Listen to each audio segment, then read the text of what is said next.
Selamat pagi, Guru Penggerak Merdeka Belajar. Berjumpa lagi bersama saya, Imade Yoga Mahendra Andika, calon guru penggerak angkatan keempat dari SMP Dwi Jender Denpasar.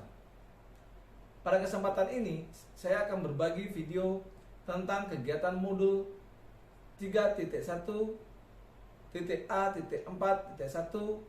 eksplorasi konsep dan prinsip pengambilan keputusan.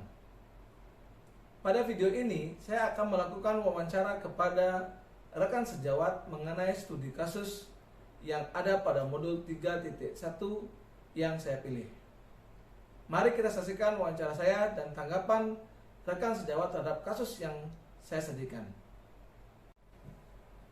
Selamat pagi Bu Kartika. Selamat pagi Pak Yoga. Wow, bagaimana kabarnya hari ini Bu Kartika? Baik Pak Yoga. Pak Yoga apa kabar? Baik juga Bu Kartika.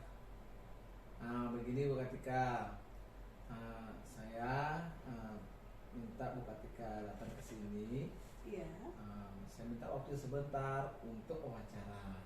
Boleh, tidak apa-apa Pak Yoga. Nah, Kebetulan saya tidak ada konseling dari siswa. Oke, nah di sini saya minta waktunya Bu Kartika sebentar untuk wawancara tentang tanggapan Ibu Kartika terhadap kasus yang akan saya paparkan Bu Kartika. Boleh Bapak? Oke, terima kasih sebelumnya Bu Kartika. Nah ini tidak akan lama, paling mungkin sekitar 15 menitan lah. Oke. Nah begini Bu Kartika, saya punya suatu kasus yang mana nanti saya akan bertanya kepada Ibu Kartika bagaimana sikap Bu Kartika menghadapi kasus ini. Saya bacakan kasusnya Bu Kartika ya. Terus saya sampaikan secara lisannya sama Bu Kartika. Boleh, silakan Pak Yoga. Nah di sini Bu Kartika, kasus yang saya akan sampaikan. Di sini ada Ibu Tati namanya Bu Kartika. Ibu Tati itu adalah guru kelas 5, yang mana merupakan rekan kerja Ibu. Yang mana kerja saya. Iya. Yang mana sama-sama mengajar kelas 5. Yang kelasnya paralel. Iya. Nah, ruangan kelas Ibu Tati pun persis di sebelah ruangan kelas Ibu. Iya. Nah, Bu Tati terkenal sangat disiplin dan cenderung juga agak galak. Padahal di sisi lain Bu Tati juga pekerja keras dan murid-muridnya pun selalu mendapatkan artinya nilai-nilai yang sangat baik. Dan sebagaimana bisa juga menyesuaikan diri, Bu Tati ini bisa juga menyesuaikan diri Bu. Kemudian kepala sekolah dan ibu dan orang tua murid juga sangat menghargai Ibu Tati ini. Suatu hari, ibu mendengar tangisan seorang murid dan ibu pergi keluar untuk melihat asal suara tangisan tersebut. Nah, ibu melihat seorang murid perempuan kelas 5 ya, tadi saya sampaikan, sedang berlutut di atas bebatuan sekolah ya, yang sangat panas ya, karena itu siang hari, menghadap ke depan pintu kelas. Nah, ibu depan kelas Ibu Tati. Kemudian ibu melihat Ibu Tati tampak tidak menghiraukan suara tangisan tersebut dan tetap mengajar seperti biasa.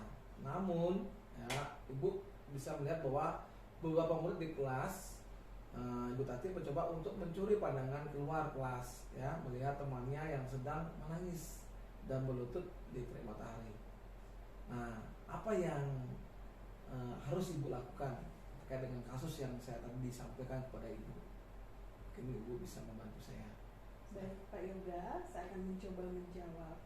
Dalam kasus ini, saya melihat suatu situasi bahwa Ibu Tati adalah seorang yang disiplin dalam mengajar, termasuk terhadap murid-muridnya. Di sini, Ibu Tati selalu menanamkan disiplin. Benar bahwa Bu Tati melakukan tindakan tersebut terhadap muridnya dalam rangka mendisiplinkan murid tersebut. Antara sikap disiplin dan cara mendisiplinkan ini adalah menurut saya ya kebenaran yang saling bertentangan, di mana cara Ibu Tati tersebut menurut saya tidak relevan digunakan untuk mendisiplinkan murid. Melihat situasi tersebut, tentu ini menjadi dilema bagi saya sebagai teman sejawat. Saya memahami bahwa kita harus menanamkan disiplin pada murid. Di sisi lain, saya memahami dan tidak setuju cara Ibu Tati menerapkan pendisiplinan terhadap murid seperti itu. Itu sudah termasuk pada pelanggaran terhadap hak anak, Pak Yoga, tentunya. Nah, apa yang harus Ibu lakukan sebagai teman? Yang akan saya lakukan adalah di mana keputusan yang dapat saya ambil adalah mendatangi Ibu Tati, ya. Saya akan berdiskusi dengan Ibu Tati tentang berbagai hal, termasuk situasi yang terjadi saat itu. Membuat komitmen, ya, kepada Ibu Tati sesuai komitmen kesepakatan bersama, Pak Yoga, tentang cara pendisiplinan yang pas untuk anak didik di sekolah. Dengan begitu, ya, jadi komitmen yang dibuat bukan hanya saya dan Bu Tati saja, tapi komitmen bersama untuk dapat digunakan. Dengan begitu, semua dapat teratasi dengan baik tanpa merusak keharmonisan dari warga sekolah. Begitu, Pak Yoga. Mengapa demikian ya, Bu?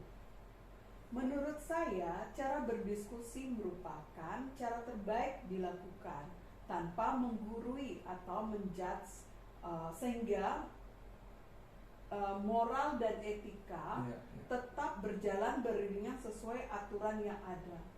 Manfaatnya dapat membuat kesepakatan tentunya, Pak Yoga, kesepakatan terbaik untuk masa mendatang terkait disiplin yang akan diterapkan pada semua warga sekolah. Menurut Ibu, apakah guru yang lain dapat menginstruksi di mana saat itu ada guru lain nih yang memiliki wewenang atas kelas yang dipimpinnya? Di zaman sekarang ini, Pak Yoga, ya, hal seperti yang dilakukan Bu Tati bisa dianggap pelanggaran hak asasi anak loh, Pak Yoga. Dalam peraturan sekolah pun, dimanapun sudah tidak relevan hukuman fisik untuk dilakukan. Berdasarkan intuisi saya, juga kurang setuju dengan pendisiplinan seperti itu, karena sisi psikis, ya, yang dialami anak kelak akan selalu teringat sepanjang masa. Kemungkinan tidak nyaman pasti ada, akan tetapi hati nurani berkata bahwa situasi tersebut tetap harus diluruskan. Saya yakin kepala sekolah, yayasan, dan mungkin juga semua rekan sejawat akan berpendapat sama dengan saya untuk berani meluruskan hal tersebut supaya tidak berkepanjangan. Baik, Ibu, terima kasih atas tanggapan Ibu terhadap kasus ini, dan mudah-mudahan apa yang kita lakukan hari ini bermanfaat ya, Bu, ya. Ada manfaatnya untuk kita semua. Baik, terima kasih sama-sama, Pak Yoga. Senang bisa membantu, Pak Yoga. Mungkin semoga jawaban yang saya berikan berkenan dan dapat diterima. Sama-sama. Terima kasih, Bu.